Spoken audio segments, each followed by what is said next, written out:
नमस्कार दोस्तों। आज हम लेकर आए हैं एक ऐसी प्रेरक कथा जिसमें सफलता की चमक नहीं बल्कि चुनौतियों की गहराई है। यह कहानी है प्रीति मूंगा की, एक ऐसी महिला की जिसने दृष्टिहीन होते हुए भी दुनिया को दिखा दिया कि सफल वही नहीं होता जो जीतता है। सफल वह होता है जो गिरकर भी दोबारा खड़ा होना जानता है। चलिए शुरू करते हैं। सफलता की चुनौतियां हूँ। साक्षात्कारकर्ता इंटरव्यूअर समय पर प्रीति मोंगा के घर पहुंचते हैं। अंदर जाने पर मिक्सी की आवाज आती है और उन्हें लगता है कि शायद प्रीति जी अभी तैयार नहीं हुई होंगी। लेकिन तभी प्रीति मोंगा ट्रे में 2 गिलास जूस लेकर आती है। साक्षात्कारकर्ता हैरान रह जाती है कि एक दृष्टिहीन महिला इतनी सहजता से सब काम खुद कर सकती है। प्रीति मुस्कुराकर कहती हैं, मैं अपना हर काम खुद करती हूँ। इससे खुशी भी मिलती है और आत्मविश्वास भी। बातचीत शुरू होती है। साक्षात्कारकर्ता पूछती हैं, आप सफलता को कैसे परिभाषित करती हैं? प्रीति बिना रुके जवाब देती है, सफलता का मतलब है चुनौतियों से लड़ना। जो सबसे ज्यादा गिरा हो, सबसे ज्यादा उठा हो और फिर भी आगे बढ़ा हो, वही सच में सफल कहलाने के योग्य है। वो कहती हैं कि रास्ते में गड्ढे आना तय है, गिरना भी तय है। कभी किसी की मदद से उठेंगी, पर अगली बार वही रास्ता खुद चुनेंगी।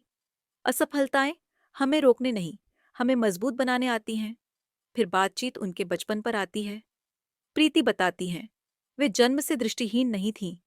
6 साल की उम्र में स्कूल में पता चला कि उनकी आंखों में बीमारी है और धीरे धीरे सब कुछ अंधेरा हो जाएगा। घर में दुख तो था, लेकिन उनके माता पिता ने माहौल को बदलने नहीं दिया। पिताजी पहले खुद सीखते, फिर उन्हें सिखाते। रंग, वस्तुएं, आकृतियां, सब दिखाया जाता था ताकि जो कुछ देख सकती हैं उसका अनुभव हमेशा साथ रहे।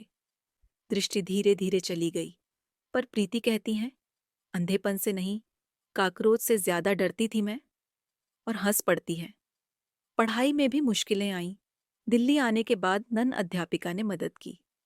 गणित जुबानी अच्छी थी, अलजबरा आज भी पसंद नहीं। पर जब दृष्टि पूरी तरह चली गई और स्कूल ने प्रवेश देने से मना कर दिया, तब रातों को चुपके चुपके रोती थीं। उसी समय पिताजी दिल के मरीज हो गए।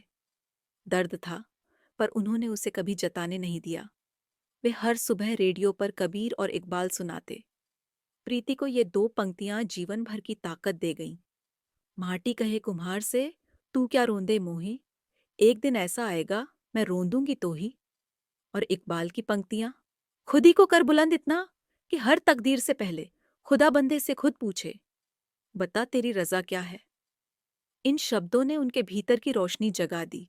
प्रीति कहती है, जब समझ आया कि मेरे पास नाक, कान, स्पर्श सब शक्तियां हैं, तो लगा कि अगर मैं इन्हें मौका दूंगी तो ये मुझे वहां ले जाएंगी जहां रोशनी भी नहीं ले जा सकती। उन्होंने खाना बनाना सीखा। माँ खुद को कुर्सी से बांधकर बैठ जाती थीं ताकि वो मदद न कर सकें और प्रीति खुद सीखे। यही वह पल था जब प्रीति कहती हैं, मेरी दृष्टिहीनता की दीवार यहीं टूट गई। वे सफेद छड़ी का इस्तेमाल करती हैं, पर कहती हैं, मेरी असली आंखें मेरे स्पर्श, मेरी सुनने की शक्ति और मेरा विश्वास है। आज वे कई काम चलाती हैं, महिलाओं और विकलांगों को प्रशिक्षण देती हैं। उन्हें सिखाती हैं, खुद कमाओ, खुद आगे बढ़ो, किसी के आगे हाथ मत फैलाओ। संगीत, किताबें, खाना बनाना, बातचीत करना, सब उनकी पसंद है। उनके आदर्श हैं प्रकृति, पिता की सीख और हेलन केलर। वे गीता और सुखमणि साहिब का पाठ भी करती हैं। अंत में वे एक खूबसूरत संदेश देती हैं, हर काम को खुशी और ईमानदारी से करो। खुशियों का हाथ पकड़ोगे तो और खुशियां मिलेगी। सीखना मत छोड़ो। जिस दिन सीखना छोड़ोगे, वही दिन तुम्हारा अंत होगा। विकलांगों को आगे बढ़ने दो, उनमें असीम शक्तियां हैं। दोस्तों, प्रीति मूंगा की यह कहानी हमें बताती है कि दृष्टि खोने से जीवन अंधेरा नहीं होता, हिम्मत खोने से होता है। अगर आपको यह प्रेरक कथा पसंद आई हो तो वीडियो को लाइक करें, चैनल को सब्सक्राइब करें और ऐसी ही दिल छू लेने वाली कहानियां देखने के लिए जुड़े रहें। धन्यवाद।